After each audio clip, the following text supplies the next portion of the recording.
When feeling becomes optional, humanity breaks down. And I need to say this up front. This message isn't for everyone. If it hits you as an attack, it probably isn't for you. But if you're on a true spiritual path, if you felt the loneliness of seeing beneath the surface, if you know the cost of living half alive, then keep listening because you'll recognize yourself in what I'm about to share. So if healing feels exhausting, if you've thought about quitting, I want you to hear this. It's not your spirit that's tired, it's ego, and your spirit is waiting. It's easy to point fingers at people, turning to AI for emotional support.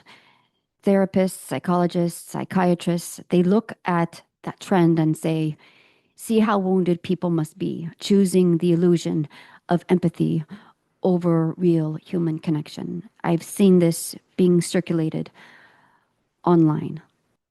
But here's the truth.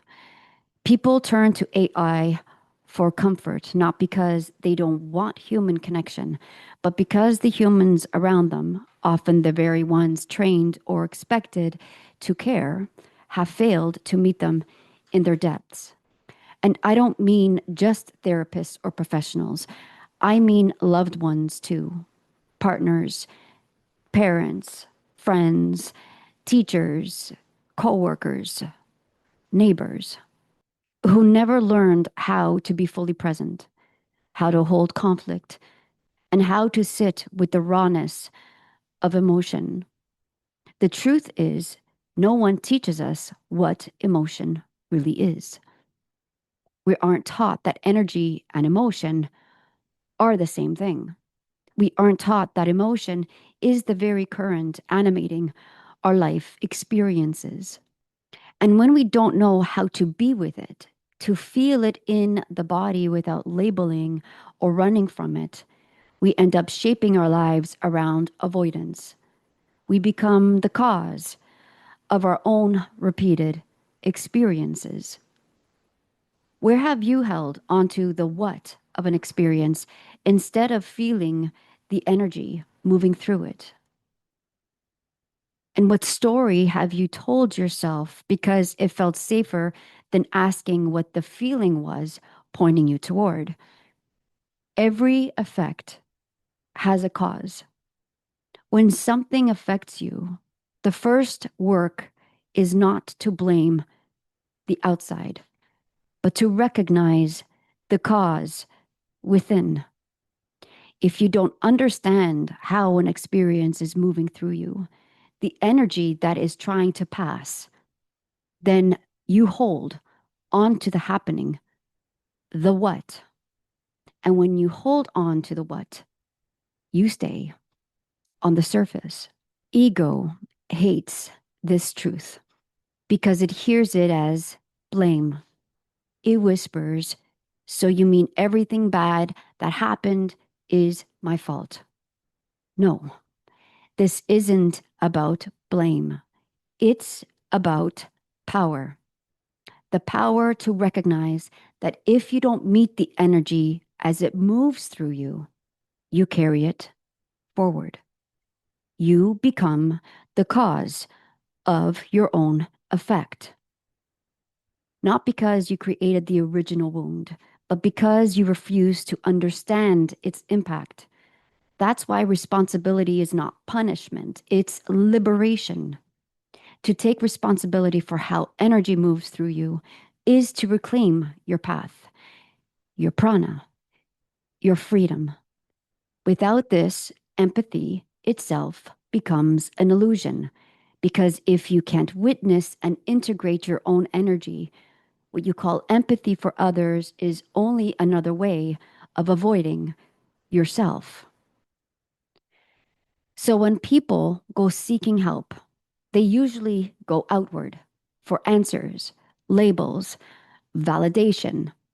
But if you don't understand the experience inside you, if you don't know what your emotion is asking, showing, communicating, then no therapist, no AI, no tool, no system can truly help.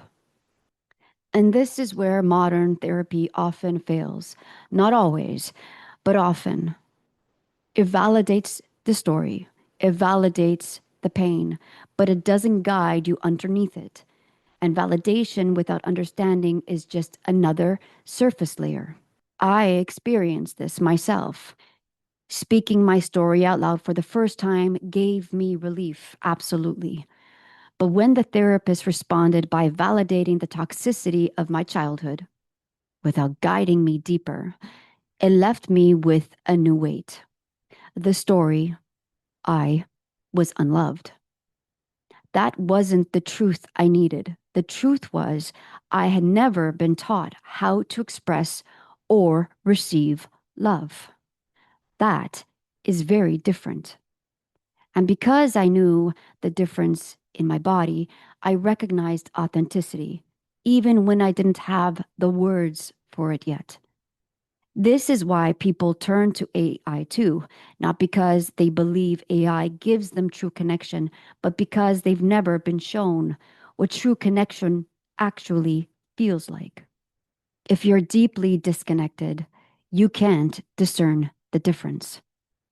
So the comfort of AI feels enough, even though it's only surface. AI, like the mind, is a tool. But if you don't understand your experience, if you don't know how to be present with your own energy, then any tool, therapy, medication, stories, AI, will only keep you circling on the surface. AI is not the problem, it's a tool.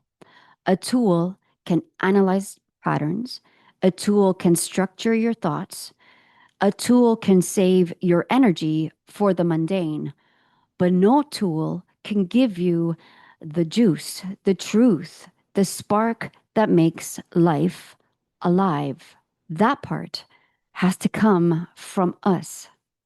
The problem isn't the tool. The problem is when the tool becomes a bypass. When AI, like medication, like labels, like stories, become another way to avoid feeling. That's when the tool becomes the escape hatch, another way to run from the raw, messy work of being a human. That because all tools are neutral. A knife can cut your food, or it could cut your skin. A journal can free your truth, or trap you in loops. Even breath work. If ego is behind the breath, it can be used to bypass instead of embody. The danger isn't in using the tool. The danger is in handing over your authority to it, letting it carry what only you can face. Ego loves tools for this reason. It loves anything that helps you manage, control, and explain away the very thing you most need to feel. And it will tell you you're doing the work when really you're just avoiding the one thing that matters, sitting in the fire of your own experience. So the question isn't, should I use the tool? The question is, who is holding it? So which of your tools right now are bridges back to yourself? And which ones might actually be escape hatches? If ego is holding it, it becomes another bypass. If spirit is holding it, it becomes a bridge back to yourself. And even when bypass becomes the norm, even in therapy, in any healing circle, the system itself starts to break down. Too much of modern therapy has been built on the surface, labeling the wound, validating ego story, prescribing something to manage the symptoms, keeping people returning, but never transforming. Maintenance is comfortable for the ego. It's profitable for the system, And it's safe for a society that has no idea what to do with people who actually awaken. Because here is the hard truth: real transformation doesn't make you easier to manage, it makes you harder to control, harder to categorize, and harder to fit back neatly into the broken mold. And that's the secret nobody says out loud. A truly awakened human is inconvenient. They don't buy into the story. They don't medicate their truth away. And they don't stay quiet just to be acceptable. Real transformation threatens the whole performance. The way society organizes itself around keeping everyone numb, nice, and predictable. That's why so much of what passes for healing is actually therapy for the ego. It soothes, but it doesn't free. So, where in your own healing have you settled for soothing instead of freedom? What happens when people live on the surface? They ghost instead of being honest. They smile instead of speaking truth. They label instead of feeling. They are nice instead of real. And they hide behind diagnosis: depressed, bipolar, traumatized, instead of sitting in the fire of what's actually moving through them. And slowly, the body breaks down. The nervous system buckles under the weight of unprocessed truth. Relationships collapse under the strain of dishonesty.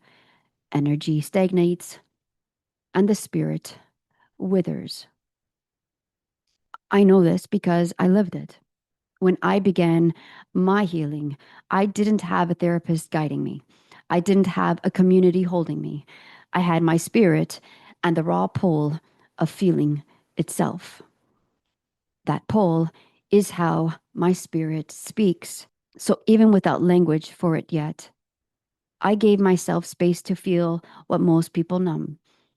And part of why I didn't have a therapist guiding me is because when I finally did reach out for help, when I knew my life needed to change, when something inside me was asking to be seen, I told her what I wanted. I wanted to know what love was.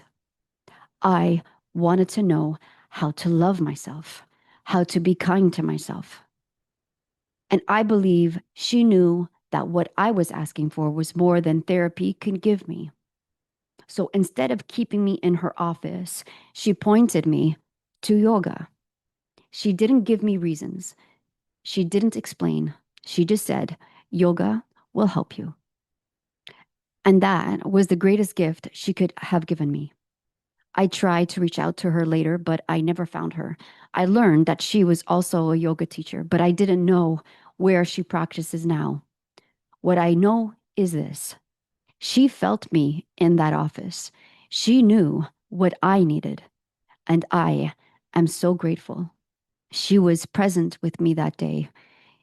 And even if she only gave me the surface, she also gave me a doorway. And that was love.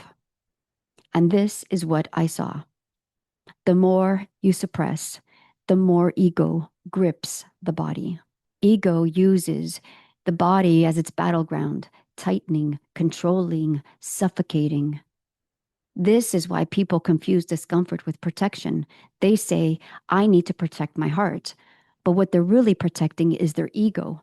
True heart protection doesn't push others away, it opens, it holds, it makes space. Ego, on the other hand, wants control. It whispers, don't tell me that. Don't bring me your truth. It might affect me. And relationships collapse under that weight. The same distortion shows up in how people relax: a glass of wine, a cigarette, something to distract, a scroll through the phone. But sit with it honestly. Is the body truly at ease? Or is ego using your body to cover what spirit is asking you to feel? I'm not judging anyone because I have been there. I'm naming what's true. Your spirit will never tell you alcohol, distraction, or addiction is good for your vessel. That's ego talking. That's spiritual hijacking. That is the war. So, what do you reach for when you want to relax? And if you sit with it honestly, is your body truly at ease or is ego managing the discomfort? To feel deeply in this world is to constantly rub against the surface, to watch others confuse healing with ego, and to see them stop at their own capacity instead of expanding it. That's why it's exhausting. Because once you see it, you can't unsee it. Yes, terrible things happen. Neglect, abandonment, abuse, these are all so very real. But watch what ego does with them. See, you're unlovable. See, you're broken forever. See, your resentment is justified because they will never change. And suddenly, trauma is no longer an experience, it's an identity. It becomes the story that explains everything and excuses everything. That is not healing. That is entrapment. I have done this too, haven't you? Made the story your home, even when it burned you from the inside. What story have you mistaken for your identity? And what might happen if you let yourself feel beyond the story? Because that's the seduction. Ego convinces you that your pain is who you are, that your story is safer than freedom. But true healing doesn't ask you to live inside the story. It asks, can you feel this? Can you follow it deeper? Until the story no longer cages me, but frees me. Because the truth is this: trauma is not your name. It is not your identity. It is an invitation to see, to feel, and to rise. And when you stop identifying with the story, you begin to see. But seeing too carries its own cost. And this is the hardest part. To see through the veil is to live in a kind of exile. You're called too much. You're labeled unstable.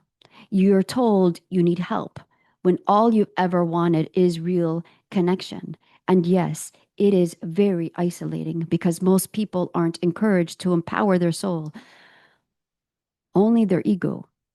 And when you call that out, you threaten the whole charade.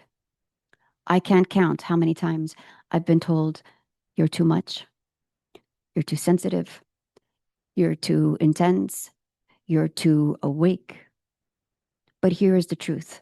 It was never that I was too much. It was that others weren't willing to feel. So where in your life have you been told that you're too much? And what if it was never about you, but about their unwillingness to feel? And that is the exile, carrying sight in a world that refuses to see. But I'll tell you this: I would rather suffer in truth than live comfortably numb, labeled, and disconnected. This isn't about AI. This isn't about therapy. It isn't even about trauma itself. It's about what happens when we stop feeling, when we outsource our humanity to machines, to medications, to labels, to surface level relationships. The deeper work is this: to feel even when it hurts, to see even when it isolates, and to keep choosing truth over comfort, presence over numbness, and depth over surface. Because only when we reclaim our emotions as energy, as messengers, as the bridge between self and other, only then do we return to being truly human again. So, what choice are you making today? Truth or comfort? Comfort. Presence over numbness and depth or surface. And maybe that's the real revolution. Not louder systems, not shinier tools, but a soul willing to feel. And this is exactly why the world will try to stop you. Family, society, even therapists will tell you stay safe, stay small, stay medicated, stay validated. But if you've ever felt the fire of wanting more, more honesty, more connection, more depth, you will already know. Safety without truth is just another prison. I'll take the truth, even if it burns, because that burn is what makes me alive. Where in your life are you choosing safety over truth? Where have you numbed instead of felt? Are you willing to let yourself burn just enough to feel alive again? And let me tell you, when I speak those words, when I start asking those questions, I am feeling the pull of ego. Presence is the answer. And I know this won't resonate with everyone. Love is inconvenient. It doesn't arrive when you plan for it. Expectation, that's ego. Ego feeds on the familiar, on control. So when something knocks you off your center, let it. It's not knocking you, it's knocking ego off the pedestal where it never belonged. And this is why when you lose your seat, ask the question, who is claiming the seat? This is why I share practices for presence to bring you back to center, for coming home to yourself, because so much of what the world calls healing is still created from the surface, from ego, from this is how your body should look, this is how your life should look. But the spirit doesn't care about appearances. The spirit wants truth, connection, and depth. So I'm speaking to the one willing to sit with truth, not to collect labels, not to stay numb, but to feel. I'm not asking you to take my words as absolute. This is where I am. This is what I see, what I know in my bones. And yes, it's lonely sometimes. Not lonely as in alone, but lonely because real seeing is rare. Relationships matter because they give us mirrors. Sometimes those mirrors are beautiful and sometimes they are painful. But always, always, they're a chance to ask, who is the one experiencing this? My spirit or my ego? I no longer give doubt the final word. Doubt is ego trying to hold you hostage. That's the real hijacking. And once you see it, you can't unsee it. When healing feels exhausting and you want to quit, don't give up on your spirit. Give up on ego's grip instead. So don't fall back. Don't give up on yourself. When you uncover hard truths, ego will tempt you with comfort, with the familiar, with numbness, with distraction, with temptation. Don't take the bait. Keep feeling, keep choosing truth. Because that choice, that burn, is the proof you're alive.